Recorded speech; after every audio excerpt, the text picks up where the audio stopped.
Subscribe करें हमारे YouTube channel को, बेल आइकन प्रेस कर ले जीएसटी इनकम टैक्स वीडियो सबसे पहले देखने के लिए। Hello friends, financial year 2019-20 assessment year 2020-21 की इनकम टैक्स रिटर्न की लास्ट डेट थी 31 मार्च 2021 कि हम 31 मार्च 2021 तक वो रिटर्न फाइल कर सकते थे। गवर्नमेंट ने रिसेंटली उस डेट को एक्सटेंड करके 31 मई 2021 कर दिया। मतलब फाइनेंशियल ईयर 2019-20 की ITR हम 31 मई 2021 तक फाइल कर सकते हैं। इसके बाद नहीं, इसके बाद हमारे पास कोई ऑप्शन नहीं है। इसके बाद तो डिपार्टमेंट हमें कोई नोटिस भेजेगा और उसमें ही रिटर्न फाइल कर पाएंगे। अब बात रही हमें रिटर्न फाइल करनी चाहिए या नहीं करनी चाहिए, ये क्या बेनिफिट है। तो सबसे पहली बात कंप्लाइंस कि अगर किसी की इनकम 2.5 लाख से ज़्यादा है और 5 लाख से कम है तो उस पर टैक्स तो नहीं बन रहा। बहुत सारे लोग कह रहे हैं कि 5 लाख की छूट है, नहीं, छूट तो 2.5 लाख की है, लेकिन 87A का रिबेट मिल जाता है। उसकी वजह से 5 लाख तक की इनकम पे टैक्स नहीं लगता। लेकिन इनकम टैक्स में 2.5 लाख से ऊपर के जिनकी इनकम है उनको रिटर्न फाइल करना मैंडेटरी है।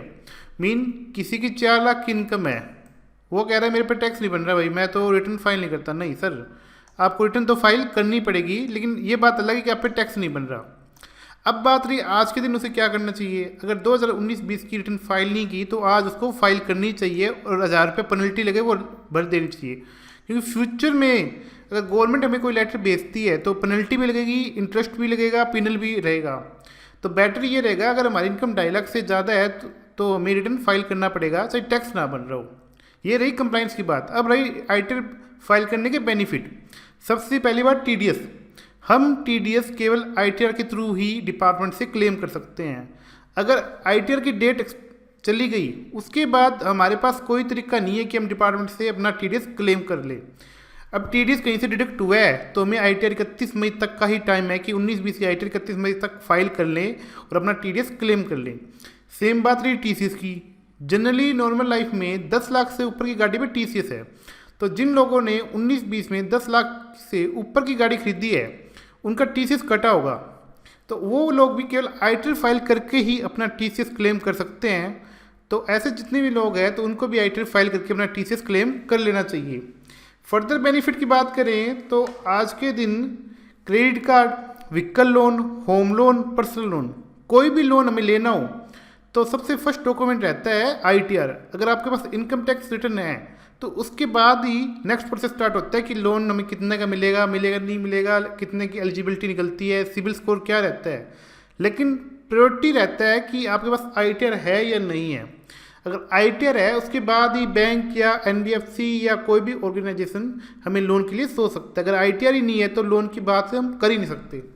एंड थर्ड और सबसे मेन, कुछ इन्फॉर्मेशन डिपार्टमेंट के पास जाती है कि हमारे करंट अकाउंट से इतने की पेमेंट हुई है, इतना कैश विड्रॉल हुआ है, सेविंग अकाउंट में 10 लाख से ऊपर कैश डिपॉजिट हुआ है, क्रेडिट कार्ड में 2 लाख से ऊपर की पेमेंट हुई है, या हमने during the year foreign visit की है और हमारे यहाँ से 2 या 3 लाख की पेमेंट हुई है। अगर उस तरह की ट्रांजेक्शन हमारे अकाउंट से हुई है या हमारे पैन नंबर पर हुई है और हम ITR फाइल नहीं करते, फिर डिपार्टमेंट हमें सस्पेक्ट में ले लेता है कि इसने जरूर कहीं ना कहीं टैक्स इवेड किया है और डिपार्टमेंट से हमें नोटिस आ जाता है। और नोटिस का रिप्लाई करने के लिए हमें बहुत सारे डॉक्यूमेंट, बहुत सारे इश्यू आ जाते हैं। तो इससे बेटर है कि हम आज ही ITR फाइल कर दें। सेकेंडली एक और मेन चीज़ ये भी आ रही है कि आज के दिन GST portal income tax portal से लिंक हो गया है।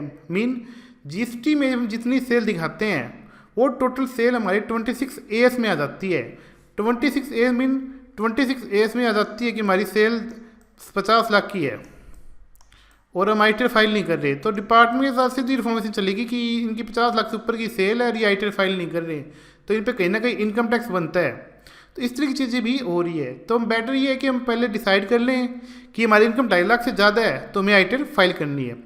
अगर 2.5 लाख से कम है फिर हम सोच लें कि हमें कोई vehicle loan, home loan, personal loan, credit card की जरूरत है, या हमारा कहीं से TDS या TCS कटा है, या हमारी कोई इस तरह की फ़ोन पेमेंट हुई है कि फ़ोन विजिट हुआ है, टूर हुआ है, या क्रेडिट कार्ड की पेमेंट ज़्यादा हुई है, तो हम ITR फाइल कर लें। इसके बाद लास्ट में ये रहता है कि कुछ लोगों को पता नहीं चलता कि हमारा TDS कटा या नहीं कटा। तो जैसे इंश्योरेंस एजेंट है, उनका TDS इंश्योरेंस कंपनी जरूर काटती है, तो वो इस चीज़ का ख्याल रखिए। सेकेंडली जो लोग कैश विड्रॉल कर रहे हैं और बैंक में ITR नहीं देते उनका भी TDS कटता है। तो इस तरह की चीज़ें हैं कि हम पहले चेक कर लें कि इन पर लीगल कंप्लाइंस है तो ज़रूर फाइल करें। उसके बाद TDS से तो ज़रूर फाइल करें, अपना रिफंड क्लेम कर ले। अगर क्रेडिट कार्ड या लोन की ज़रूरत है तो भी ज़रूर फाइल करें।